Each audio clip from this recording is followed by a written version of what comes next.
Mason Sayre. The 9th inning underway. Griffin Snyder here on the call with you.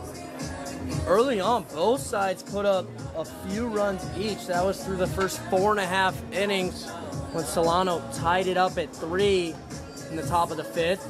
Packers had jumped out to the earlier leads, and since then we've been tied at that 3-3 score. As we head to the 9th, where Finn Chapman remains on the mound to face the meaty part of the Solano order. Mason Sayre up now, Connor Ross to follow, and Ansel Carson in the hole. A nail biter at Rec Park as Chapman falls behind 2-0. While we can't see which arm is up and active on the left side for the Packers, undoubtedly there definitely is one. Yeah, report from the sidelines. I just saw Stasiowski walking towards the bathroom. Not warming up, just walking towards the bathroom. Oh, you have me excited because you see, Ryan, Stasiowski tends to be the closer for the Packers. This would be a good time to put him in. A good time for a leak, too, before his appearance. So I'm not sure. That's a fair point. 3-0 count, misses way up off the backstop, gets away from him. Sayre's going to hustle for a moment as the battery had a tough time finding it, and Coach Gomes, after the walk, is going to immediately go to the bullpen. So Chapman's 9th inning outing doesn't live long. It'll be Alec Bellardis, the right-handed reliever, entering out of Arizona State. We're going to take a break. We have a 3-3 tie ball game here at Rec Park. 1 on for Solano as they try to take the lead.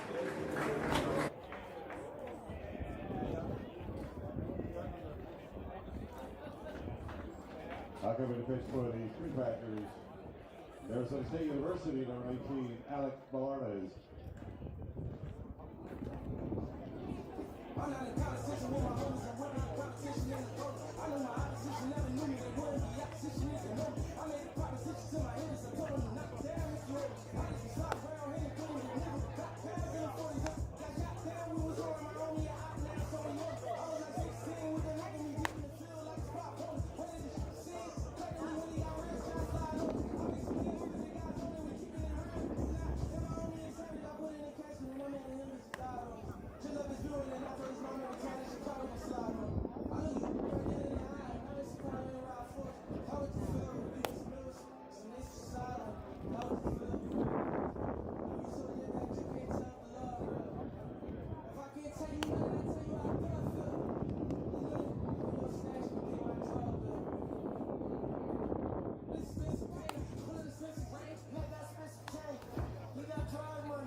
Alec Bellardis in relief, his 13th appearance of the summer. A 2.21 ERA, a 2-0 record, 1 save, 23 strikeouts, and 20 1/3 innings pitched. He has been lights out for the Pack this summer. Starts off with a ball downstairs to Connor Ross. Mason Sayre is on over at first. The leadoff walk was issued by Finn Chapman, who put together a strong 3-inning outing, but is responsible for the runner at first. Bellardis at 90 misses the zone. Again, no runs being scored since the top half of the 5th. Both just scratching and clawing for one. Ross, a Howard ground ball down the third base line. Sayre holds up at second, though. Well played in left field by the San Jose State Michigan Wolverine, Robbie Hamshock. Great call right there. Oh, my God. I was just scared out of my mind. There was a cat up here. Oh my gosh, how embarrassing. Hold on, I'm getting a calf cramp right now. I just tensed up that much. Oh my goodness. I lost my train of thought, Griffin. I'm sorry. Ansel Carson steps up into the box with 2 on and nobody out. A 3-3 ball game. Bellardus on the mound. Squaring to bunt, not putting it down, but does attempt at the 91-mile-an-hour fastball for strike 1.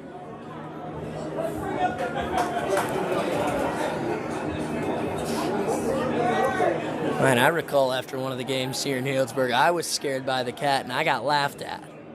Well, I've got really good survival instincts. That one foul. Carson squared to bunt, bounced off the dirt, and then right back into the bats. The dead ball there. Earlier, we did not see a 2-strike sack bunt attempt from the Mudcats. We'll see what Carson's approach is here at the plate.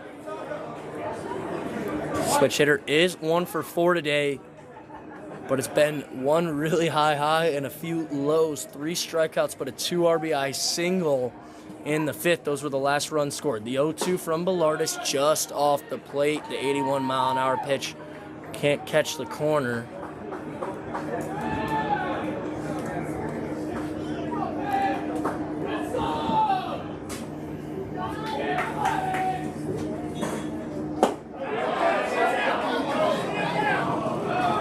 Carson does not go around on the off-speed from Bellardus. Lance looked confident. I think he was trying to sell it. Had me sold, but not that field umpire up the middle. 2-2 count now. Bellardus against Ansel Carson. 2 on, nobody out. 3-3 game, top of the 9th. Bellardus. Carson ripped into right. Too hard to score Sayre, however. Hayslip gets it in quickly. That'll load the bases. Dicey situation for Healdsburg. Yeah, great hit right there, but a great job by Hayslip fielding that quickly and getting it in. Because aggressive base running here by the Mudcats had runners rounding the bases, but it ended up holding off. Showing off another one of those tools we were talking about earlier. This time it's that arm in right. So now Buckley, the catcher, steps in, takes the slider from Bellardus. He gets ahead 1-0. No room for a walk now with the bases juiced. Cody Buckley is 0 for 3 today. Was hit by pitches last time up, way behind the 91-mile-an-hour cheese there. Makes it 1-1.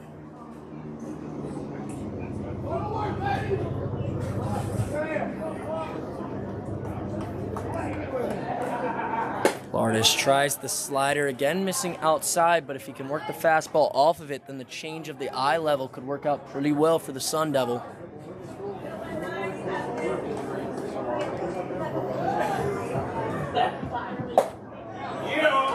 Does get the zone with the fastball, this time at 92.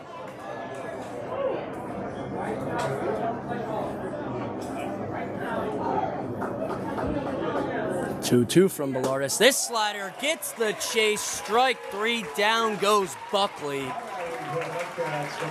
Great pitch from Bellardus. Got Buckley to chase. Straight leg, bending over, reaching out. I mean, doesn't get more embarrassing.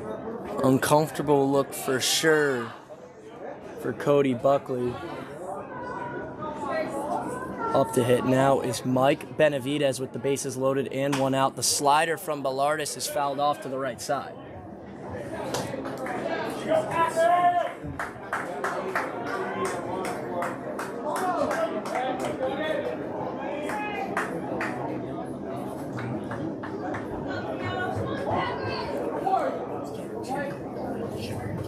Bellardus, a 1-pitch fastball in the zone at 91.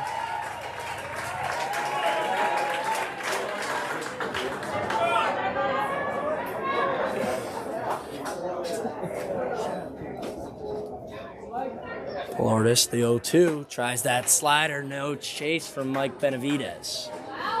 Benavidez, another 0 for 3 player with the hit by pitch earlier on in this one. We saw a lot of those early between Ramos and Chapman, who are missing inside quite a bit. The 1-2 from Bellardus, a slider just missing the on-deck batter, Everett Johnson.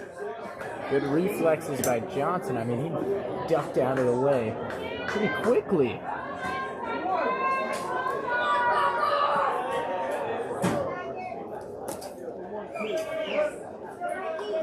Absolute nail biter. You could hear a pin drop. The 1-2 from Bellardis. This one lined into center. Tatum isn't able to get it in the air. The runner from second is coming around the throw. Gets away from Lance. 2-run score in Sayre and Ross. The Mudcats lead 5-3. A big single from Mike Benavidez to take the lead in the 9th. What a clutch play right there by Benavidez. Everett Johnson. A great hit out to center field. It looked like Hamchuck maybe with a possibility to catch it, but I mean, lands right in front of him. Good throw to get it in, but gets away from Lance too. Tough break. Yeah, now the Packers going to bring the infield in against Everett Johnson because you don't want them to put up any more runs if you have any plans to come back in the home half of the 9th. Johnson's 0 for 2 with a walk and a hit by pitch today. Bellardis first one a fastball at 92 at the knees for called strike 1.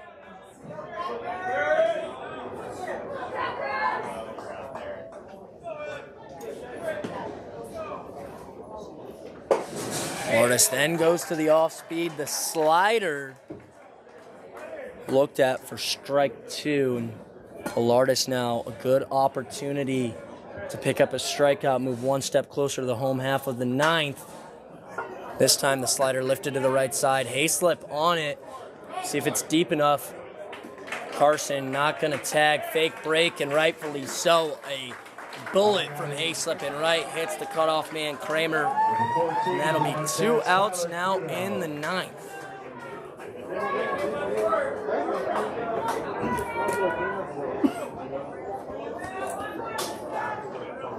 Tyler Crudo stepping up. He's 0 for 3 with a walk earlier on in this one.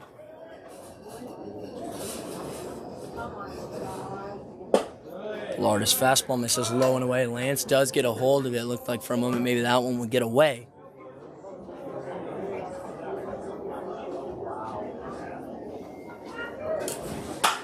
One 1-0 lined into right, but Hayslip barely moving, makes the grab. But the Mudcats pick up 2 on the RBI single from Mike Benavidez. Packers look to get those 2 back in the home half of the 9th, maybe more, and walk it off here at Rec Park.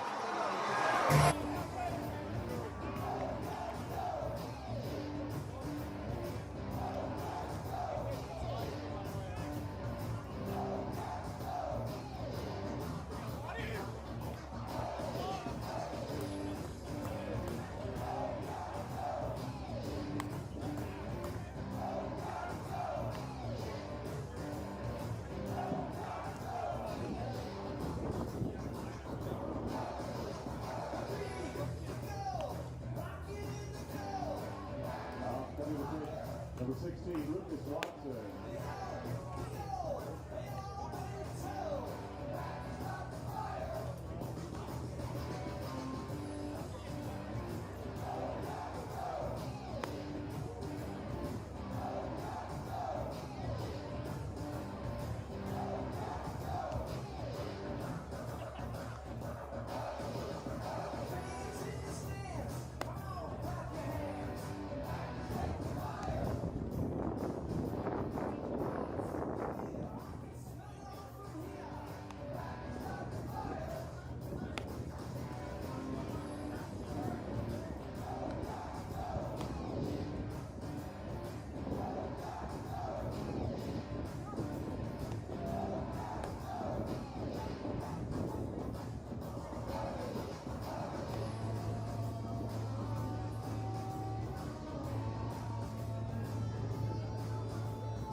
Number 16, Jake.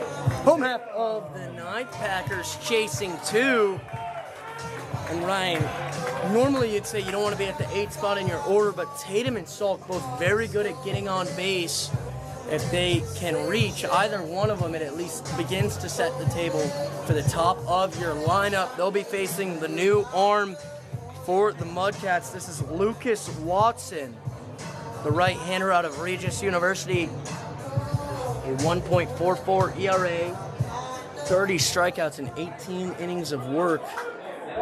This is exactly who Solano wants to go to at this stage of the ballgame. His first one, a fastball chopped to the right side that Carson's able to gather in fair ground. Just like that, Tatum goes down on one pitch. Now the bat in Jonas Salk's hands. Mudcats just 2 outs away from a game that most teams don't expect to win in PEL play. The Packers coming into today a 20-3 league record. Big opportunity for Solano here to gain a game on some other teams in the standings. Tight slider from Watson. This is low and away. Taken by Salk for ball 1.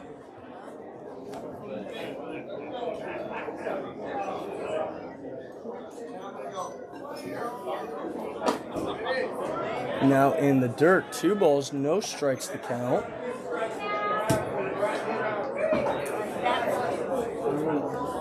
Leverage for Salk. His job is to get on base. Even a home run doesn't do you much good. Now ahead 3-0. That's exactly where you want to be. Any way you can find yourself on base just helps the team move it to the next guy. If nobody makes the final out, then you'll win the game. Exactly. What do you know? Ball 4, about 59 feet. The fastball in the dirt. Now the tying run comes up to the plate. That's what you're really asking for when you're making a comeback effort in the ninth. What better guy to have than Robbie Hamchuk? I mean, your leadoff man coming up as the tying run. As a Packer fan, they're probably pretty confident in him, but still a little worrisome. He is 0 for 4 today, but like I said last time when he came up 0 for 3, he is due. Goes after the first one, pop up to the right side. Carson on it in foul ground. Makes the grab. Tough to see behind the chain link fence. The Pack are now down to their final out with Maddox Maloney up to bat now.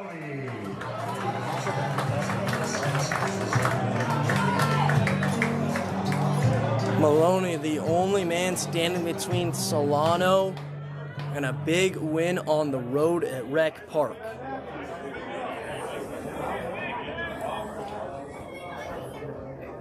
Salk is going to take advantage of not being held on, takes the free defensive indifference over to second base. Going to pay him no mind. Runner at the plate is what matters. Exactly. And if you're going down tonight, might as well add a stolen base to the stats. So Salk in scoring position. He's not the runner that matters. The runner that matters is the one with the bat in his hands. Maddox Maloney in the right-handed batter's box. Takes the fastball downstairs, handled well by Buckley. Again, though, that runner in Salk doesn't mean much. It's about keeping Maloney off the bases, getting him for the final out.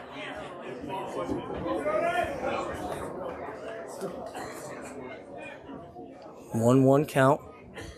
Watson weighing his options, goes to the curve upstairs.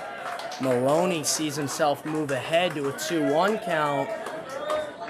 Exactly what you want if you're Maloney. He's 1 for 4 today, singled and scored in the third.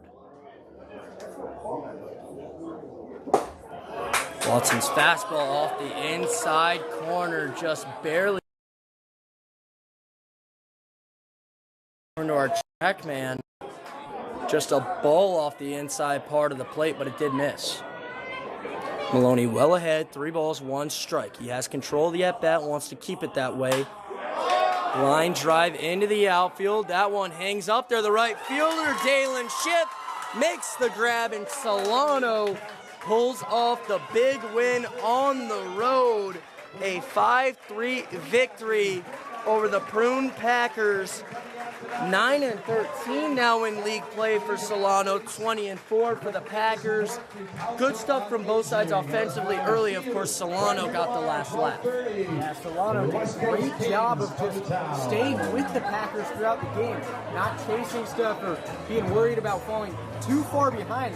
They stuck right with them, and their pitching backed them up throughout the whole game. Yeah, I mentioned the importance early on of the quick answer innings, staying with the Packers. Don't let them get comfortable, and they didn't today. Yeah, it's a great job overall. Packers get a taste of losing for the first time in a little while. But not too long ago, but it's not often you see them fall. Especially at home, but that will do it from here at Rec Park. The Mudcats picking up a 5-3 PEL victory over your Healdsburg Prune Packers. Thank you so much for tuning in to the YouTube broadcast on the Prune Packer YouTube channel. I'm Griffin Snyder, my partner Ryan Moffett.